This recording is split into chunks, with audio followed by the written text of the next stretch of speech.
Hello everyone, welcome to test quiz. Test quiz में आप सभी का स्वागत है।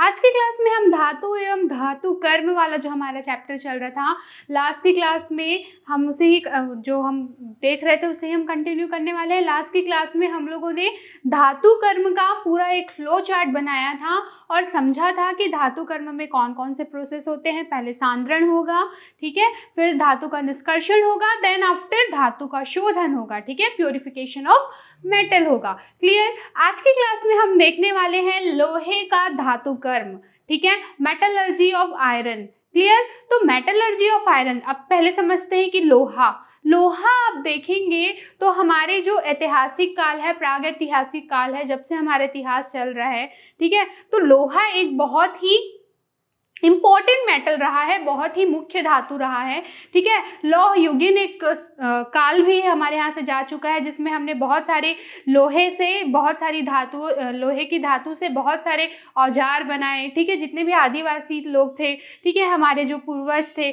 उन लोगों ने क्या लोहे का यूज़ करके बहुत क्या किया, अपनी सभ्यता का विस्तार किया, ठीक है, अपने सिविलाइजेशन को बढ़ाया। क्लियर। तो लोहा बहुत ही इम्पोर्टेंट धातु है, ठीक है। उसके बाद बात करें तो लोहा एक बहुत ही ज़्यादा सक्रिय धातु भी है। सक्रियता श्रेणी जो मैंने आपको पढ़ाई थी, जो रिएक्टिव सीरीज है, ठीक है, उसमें क्या होता है, जो लोहा है एक बहुत सक्रिय धातु है, आप जानते हैं। तो ये नॉर्मली जो प्रकृति में है मुक्त अवस्था में आपको नहीं मिलेगा, ठीक है। ये आपको किस अवस्था में मिलेगा, संयुक्त अवस्था में मिलेगा, किसी ऑक्साइड के साथ, किसी कार्बन डाइऑक्साइड के साथ, कभी सल्फर के साथ, इस कुछ अवस्था में ये मिलता है। तो चलिए देखते हैं लोहे हम लोगों को किस किस रूप में मिलते हैं।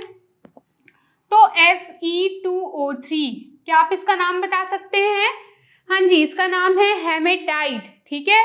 और फिर मैं बात करूं कि Fe3O4, तो ये क्या है, ये है आपका मैग्नेटाइट, इसके रूप में भी आपको लोहा मिलता है, ठीक है। फिर बात करें सिडेराइट, सिडेराइट किस फॉर्म में मिल रहा है आपको, तो सिडेराइट आपको मिलेगा FeCO3 कार्बोनेट के फॉर्म में मिल रहा है। और वही मैं बात करूं पायराइट की, तो ये मिल रहा है आपको कुछ इस फॉर्म में, ठीक है।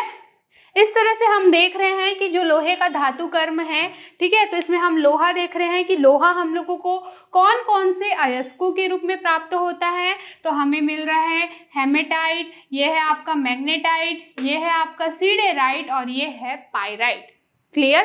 तो इस तरह से हमने देखा कि जो लोहे हैं, ठीक है, लोहा है वो इस अयस्कों के रूप में हमें प्राप्त होता है।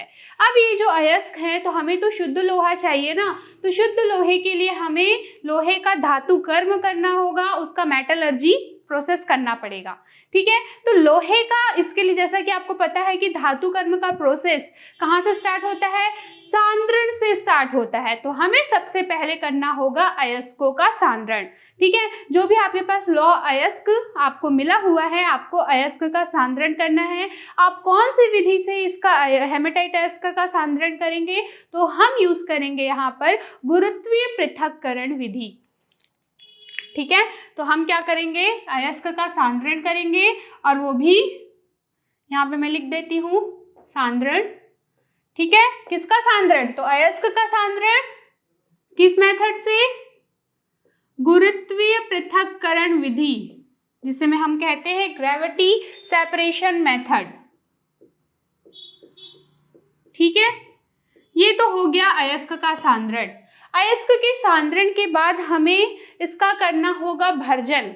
भर्जन मतलब क्या है, वायु की उपस्थिति में, है ना, वायु की उपस्थिति में जो सांद्रण, अयस्क का सांद्रण हो गया।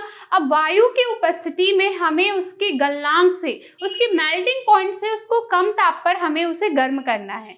क्लियर। अब गर्म करना है तो उससे क्या होगा, जो लोहे में उपस्थित ये जो आर्सेनिक है और सल्फर है, उसकी जो अशुद्धियां हैं वो ऑक्साइड के फॉर्म में उससे बाहर निकल जाएगी। तो यही रिएक्शन मैंने यहाँ पे लिखा हुआ है। जो आर्सेनिक है वो ऑक्सीजन के साथ रिएक्ट करके आर्सेनिक ऑक्साइड बनाएगा और ये वाष्पित हो जाएगा।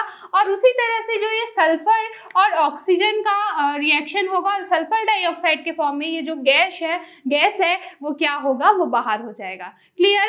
तो इस तरह से हमने कंप्लीट किया भर्जन का प्रोसेस। ये आपका सांद्रण कंप्लीट हो गया। सांद्रण और भर्जन के बाद अब हम समझते हैं कि इसका प्रगलन करना है हमें। प्रगलन क्या होता है? जब किसी धातु को द्रव अवस्था में हम प्राप्त करते हैं, ठीक है, तो वो जो प्रोसेस होता है वो होता है प्रगलन, या फिर जिसे हम कहते हैं स्मेल्टिंग का प्रोसेस करते हैं। प्रगलन, इसे ही हम क्या कहते हैं? स्मेल्टिंग। क्लियर? तो ये जो प्रगलन और स्मेल्टिंग का प्रोसेस हमें करना है, तो इसके लिए हमें यूज करना होगा हमारी वात्या भट्टी को। ये जो ब्लास्ट फर्नेस है या फिर जिसे हम वात्या भट्टी कहते हैं, उसका स्ट्रक्चर आप इस तरह से देख पा रहे हैं, ठीक है। इसमें दो ऊपर में जो पाइप्स होती हैं वो क्या करती हैं, जो वेस्टेज गैसें होती हैं उनको बाहर निकालती है। यहाँ पर आप देख पा रहे हैं अग्निशः ईंटें हैं, ठीक है। अग्निशः ईंटें मतलब ऐसी ईंटें जो बहुत ज़्यादा टेम्परेचर को भी अपने अंदर से मतलब सहन कर पाती है, ठीक है। और यहाँ आप देख पा रहे हैं दो बबल्स है जहाँ से गर्म हवा हम ट्रांसफर करेंगे, और यहाँ पे भी दो नलिकाएं आप देख पा रहे हैं, एक जगह से एक ऊपर में है, ठीक है, जिसमें आपका धातु मल निकल जाएगा, और ये नीचे दूसरा आप देख पा रहे हैं जो कि है पिघला लोहा, ठीक है। तो इस तरह से कुछ इसका स्ट्रक्चर है। इसमें ये जो वात्य भट्टी आप देख रहे हैं, क्लियर, ये जो वात्य भट्टी आप देख रहे हैं इसमें अलग अलग टेम्परेचर पे उसका स्तर है। यहाँ पे देख रहे हैं आप 400 से 900 डिग्री सेल्सियस पे ये टेम्परेचर है। उसके बाद ये 900 से 1200 डिग्री सेल्सियस इसका टेम्परेचर और बढ़ा, और 1200 से 1600 डिग्री सेल्सियस यहाँ पे टेम्परेचर जो इसका तापमान है वो पुनः बढ़ते जा रहा है, कंटिन्यूसली इंक्रीजिंग ऑर्डर में है। क्लियर? ये तो आई होप आपको ये स्ट्रक्चर क्लियर हो गया होगा कि क्या है वात्या भट्टी। ज़्यादा कुछ नहीं है, बस एक भट्टी की तरह है, ठीक है, जिसमें आपको प्रगलन जो हम लोग का प्रोसेस है वो होने वाला है। चलिए देखते हैं, ये जो इसका ऊपर का मुंह है इसमें हम डालेंगे भर्जित अयस्क, ठीक है। ये जो भर्जन हो गया ना, अयस्क का सांद्रण हो गया, भर्जन हो गया। अब इसके जो महीन टुकड़े एकदम उसको बारीक अवस्था में पीस कर उसमें हम क्या डालेंगे? चूना पत्थर और कोक। चूना पत्थर का मतलब यहाँ पे कैल्शियम कार्बोनेट से है, और कोक का मतलब यहाँ पर है कार्बन से। क्लियर? तो फिर हमने क्या किया, अब इसको डाल दिया भट्टी में। भट्टी में डालने के बाद जैसे ही जो कार्बन है, ठीक है, कार्बन है वो इस टेम्परेचर पे पहुंचा 400 से 900 डिग्री सेल्सियस पर। अब क्या होगा? अब जो कार्बन है वो ऑक्सीजन से क्रिया कर कर कार्बन डाइऑक्साइड गैस रिलीज करेगा। उसी तरह से कुछ मात्रा में जो कार्बन डाइऑक्साइड जो बना है वो फिर से कार्बन, कोक भी हमने डाला हुआ है, कार्बन हमने डाला हुआ है, तो फिर से वो रिएक्ट करके कार्बन मोनोऑक्साइड गैस रिलीज करेगा। और फिर से ये जो कार्बन है, अगर ऑक्सीजन यहाँ पे प्रेजेंट है तो ये कार्बन मोनोऑक्साइड गैस रिलीज करेगा। तो इस तरह से आप देख पा रहे हैं यहाँ पे कौन कौन सी गैसेस रिलीज हो रहे हैं। तो कार्बन डाइऑक्साइड, कार्बन मोनोऑक्साइड और कार्बन मोनोऑक्साइड। मैं आपको बता दूं यह एक ऊष्माक्षेपी अभिक्रिया है, ठीक है। ऊष्माक्षेपी अभिक्रिया, ऊष्मा का उत्सर्जन हो रहा है, और ये जो गैसें हैं हम इनको बाहर नहीं जाने देते, इसी की वजह से तो इसका टेम्परेचर इतना गर्म बना रहता है, ठीक है। ऊष्माक्षेपी अभिक्रिया मतलब ऊष्मा का उत्सर्जन हो रहा है, ठीक है। तो इसी की वजह से क्या देख रहे हैं, इसका टेम्परेचर जो है वो कंटिन्यूअसली गर्म बना रहता है। ये तो हम लोगों ने समझ लिया कि 400 से 900 डिग्री सेल्सियस के टेम्परेचर के बीच में क्या हो रहा है। चलिए बात करते हैं अब आयरन की, ठीक है। जो आपका भर्जित अयस्क है वो किस फॉर्म में है? वो तो है ना आपके हेमेटाइट के फॉर्म में, Fe2O3 है ना, ये मैंने आपको बताया था। हम इसी अयस्क का तो सांद्रण, भर्जन और प्रोसेस कर रहे हैं।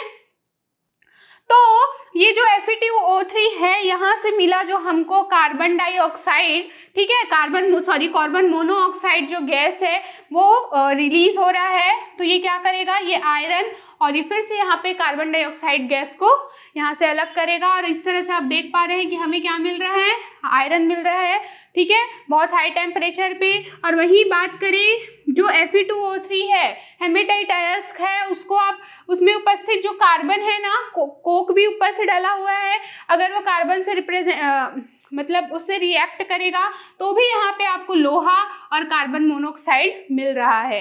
इस तरह से आप कंटिन्यूसली देख रहे हैं कि 900 से 1200 डिग्री सेल्सियस टेम्परेचर पे ये जो रिएक्शन है, ये जो अभिक्रिया है वो संपन्न होती जा रही है। ठीक है, इसके बाद जो कैल्शियम कार्बोनेट है और चूना पत्थर है वो इस टेम्परेचर पे हम गर्म हवा कंटिन्यूसली प्रोवाइड करते जा रहे हैं, जिसकी वजह से जो कैल्शियम कार्बोनेट है वो अनबुझा चूना, calcium oxide,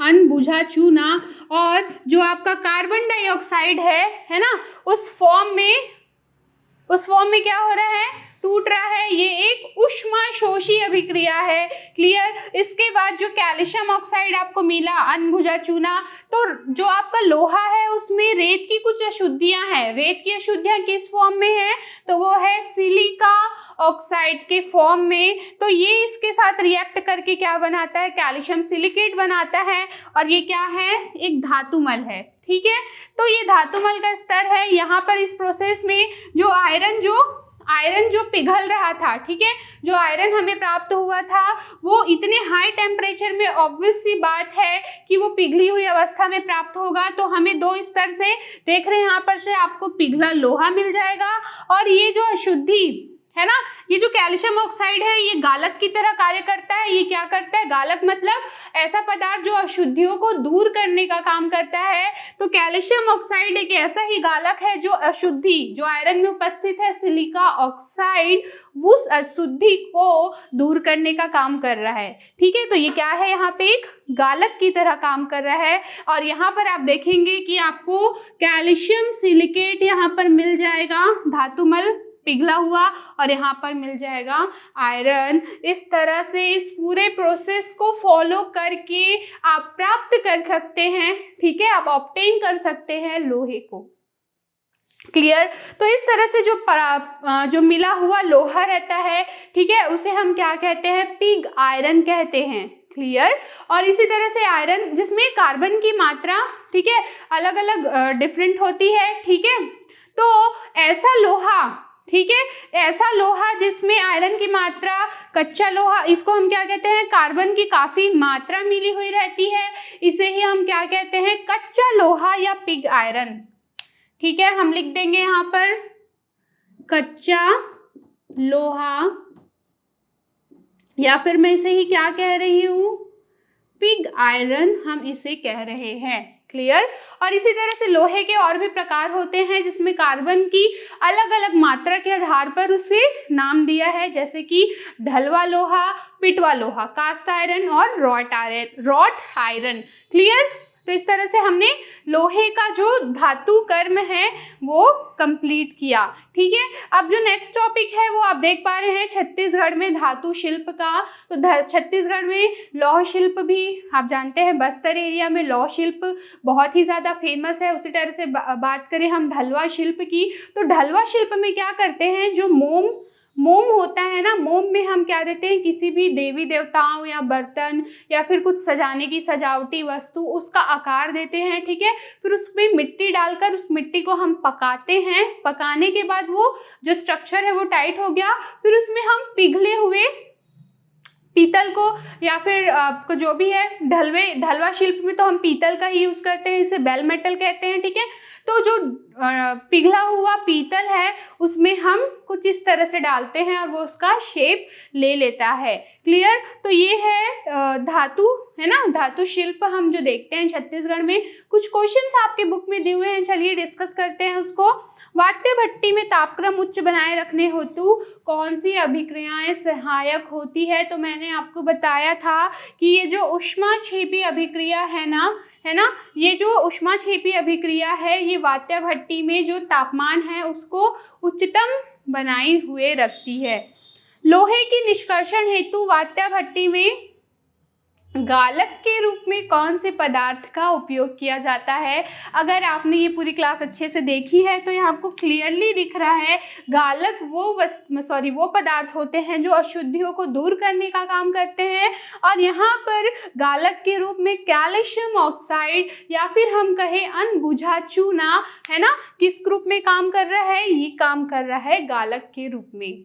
clear? I hope ये क्लास क्लियर हुई आपको। चलिए अब नेक्स्ट टॉपिक देखते हैं हम, संक्षारण, जिसे हम कहेंगे कोरोजन। से पहले इस बोर्ड को क्लीन कर लेते हैं, ठीक है। चलिए अब हम बात करेंगे किसकी? हम बात करेंगे संक्षारण की या फिर कोरोजन की।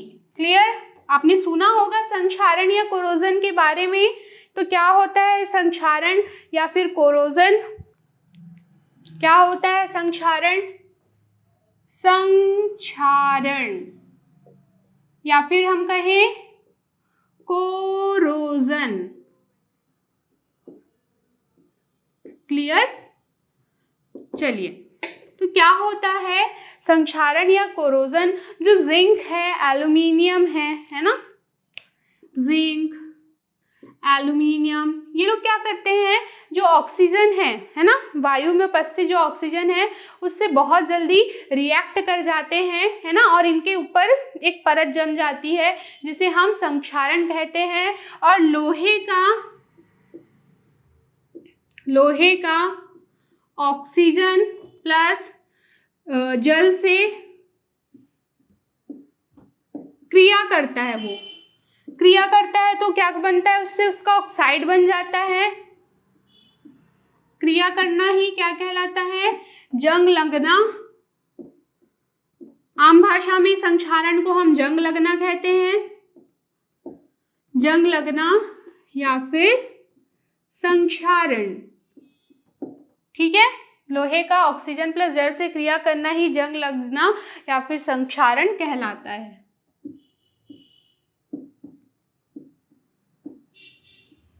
तो ये क्लियर हुआ आप लोगों को कि क्या है संक्षारण। तो जिंक, एल्यूमिनियम जो है वो वायु की उपस्थिति में, ठीक है, क्या करते हैं, ऑक्सीजन तथा नमी से जल्दी ही क्रिया कर लेते हैं और उनके यौगिक में परिवर्तित हो जाते हैं। यही क्रिया क्या कहलाती है? संक्षारण। और लोहे का ऑक्सीजन और जल से क्रिया करना ही जंग लगना या फिर संक्षारण कहलाता है, ठीक है। इसके लिए आपके बुक में एक एक्सरसाइज दिया हुआ है, चलिए समझते हैं वो एक्सरसाइज क्या है, ठीक है। उस एक्सरसाइज को समझने के लिए आपको करना ये है, क्या करेंगे आप? 3 परख नली लेंगे। ये 3 परख नलियां हैं, अ, ब और ये तीसरी परख नली है आपकी स, ठीक है। इसमें क्या करना है आपको? कुछ लोहे की पीन डालनी है। ये पीन है लोहे की,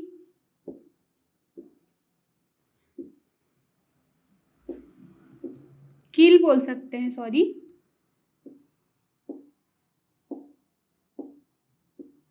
ठीक है।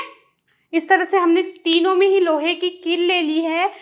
एक जो परख नली है इसमें मैं वाटर भर रही हूँ पूरा, यहाँ तक पानी, जल को, ये जल में भीगा हुआ है, और यहाँ पे मैं कुछ जल में भीगा हुआ रुई का जो टुकड़ा है उसे रख रही हूँ, पानी नहीं भर रही हूँ, और इसे हम ऐसे ही छोड़ देंगे, ठीक है। अब इसको वायुरोधी बनाना है ताकि इसमें ऑक्सीजन ना जाए, तो हम क्या करेंगे, इसमें कुछ बलून इस तरह से फंसा देंगे, ठीक है। तो इस तरह से आपने 3 सेटअप रेडी किया है। एक में आपने क्या किया है, जो कील है उसको पानी में पूरी तरह से डुबाया है। दूसरे में आपने कॉटन का जो रुई है, ठीक है, सॉरी, जो कॉटन है उसको पानी में डुबा के, और एक में आपने क्या किया है, आपने इसको ऐसे ही रख दिया है। आप तीनों ही परख नली में देखिए किस में ज़्यादा परिवर्तन होगा। ऑब्वियस सी बात है, आप समझ सकते हैं, ठीक है, कि अगर जंग लगना है तो उसके लिए ऑक्सीजन और पानी का होना उपस्थित है ना। सबसे पहले इसमें जंग लगेगा, इसमें थोड़ी कम मात्रा में और इसमें बहुत ही कम मात्रा में, क्योंकि इसमें ना ही ऑक्सीजन है और ना ही पानी है, ठीक है। इनके अलावा भी कुछ और कारकों पर जो जंग लगना है वो निर्भर करता है अम्लों की प्रकृति पर, ठीक है, और भी बहुत सारे लवण होते हैं उनकी उनकी मात्रा पर वो निर्भर करता है। इसीलिए समुद्र के पास वाला जो एरिया रहता है, ठीक है, वहाँ पे क्या रहता है, जो सी वाटर होता है, ठीक है, जो समुद्र का पानी होता है वो बहुत ज़्यादा सॉल्टी होता है, बहुत ज़्यादा लवण युक्त होता है, जिसकी वजह से क्या है वहाँ पर बहुत जल्दी जो जंग लगने की प्रक्रिया है, जो संक्षारण है, वो हमें देखने को मिलता है। ठीक है, अगर हम लोगों को जंग लगने को नियंत्रित करना है, ठीक है, अगर हमें जंग लगने को नियंत्रित करना है तो हम क्या करेंगे, एक बैरियर बना देंगे। ठीक है, एक बैरियर बना देंगे जिसे हम क्या कहते हैं, रोधिका रक्षण। रोधिका रक्षण। तो इस रोधिका रक्षण में आप क्या करेंगे, एक बैरियर बनाएंगे। तो क्या बैरियर बनाएंगे, लोहा जो है वो डायरेक्ट आपके वायु या नमी की उपस्थिति में ना आए, इसलिए आप क्या करेंगे, उसमें पेंट लगा देंगे या ग्रीस, ठीक है, जो भी है आपके पास, है ना, या फिर हम अगर बोले, ठीक है, और भी विद्युत लेपन विधि है लोहे के ऊपर, टीन निकिल क्रोमियम,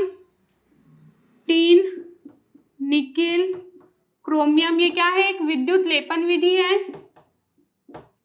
इसकी सहायता से भी आप क्या कर सकते हैं, जो लोहा है उसको ये आप कोटिंग कर दीजिए उसकी, लोहे पे जंग नहीं लगेगा। क्लियर। तो इस तरह से हम धातु की परत चढ़ाकर भी क्या कर सकते हैं, लोहे को जंग लगने से बचा सकते हैं। ठीक है, इसके अलावा धातु को एक और मेथड से बचाया जा सकता है, जिसे हम उत्सर्ग संरक्षण कहते हैं।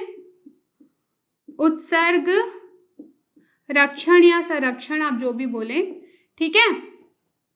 तो उत्सर्ग रक्षण या संरक्षण क्या होता है, इसका मतलब ये है कि आपको पता है ना कि लोहे से भी कुछ और भी सक्रिय धातुएं हैं, है ना, जिनको जो लोहे से ज़्यादा रिएक्टिव है। जो हमने विस्थापन विधि पढ़ा था कि सपोज जैसे कॉपर सल्फेट का विलयन है, उसमें आप उससे ज़्यादा रिएक्टिव आप क्या डाल देंगे, आयरन डाल देंगे या जिंक डाल देंगे, तो वो क्या करेगा, वो उसकी जगह ले लेता है, कॉपर की जगह ले लेता है और कॉपर को वहाँ से अलग कर देता है। सेम प्रोसेस हम यहीं पर करना चाहेंगे कि जो लोहा है उससे जो ज़्यादा रिएक्टिव हैं, एग्जाम्पल लेते हैं जिंक का, इसकी अगर हम कोटिंग कर देंगे तो जो लोहा है, जो आयरन है, वो ऑक्सीजन से रिएक्ट नहीं कर पाएगा, क्योंकि जो जिंक है वो उससे रिएक्ट कर जाएगा। और जिंक की कोटिंग करना ही क्या कहलाता है, गैल्वेनाइजेशन।